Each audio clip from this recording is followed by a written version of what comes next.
Oh, cool. Mountain Dew's having a contest to name their new soda. www.dubthedew.com. Hitler did nothing wrong as the top name? Gushing Granny? Diabeetus? Oh, cool. That's cool. I'll vote for that one.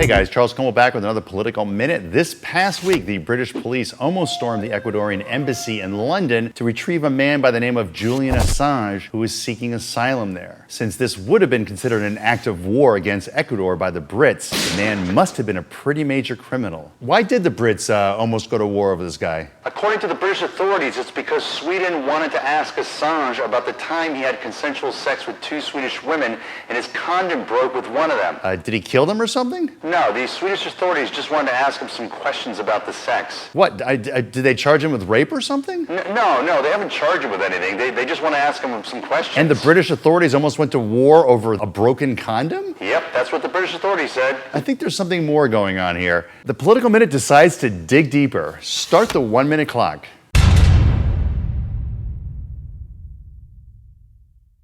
Julian Assange runs a website called WikiLeaks, which exposes government secrets that people send him. Isn't it treasonous to expose government secrets if you're a member of the press? No, it's called freedom of the press, and it's the foundation for democracy. Julian Assange falls under these protections, but he's still embarrassed the US, and we're pissed as hell. Since he hasn't actually committed any crimes, we can't just execute him. But what we can do is grab him and whisk him off to Guantanamo Bay, where he can sit in legal mumbo-jumbo for years. So we call up Sweden and tell them to hand him over to us, but they screw up and he ends up in England, which is fine by us as England does what daddy tells it to do. So they of course pretend that they're going to hand Assange over to the Swedes, but then they screw up and he ends up in the Ecuadorian embassy seeking asylum there. So England, not wanting to get a spanking from the US, almost storms the Ecuadorian embassy, making war with that country. But then they wuss out when people start to realize they're being lied to about Assange by their own government. I mean, what country risks going to war because of a guy's broken condom? So here we are today with a couple countries caught lying to their own people and making people distrust government even more, and America showing everyone that we rule the world. Thank you very much. What do you guys think about this whole situation? Let me know in the comments below, and don't forget to subscribe, and I'll see you all next week.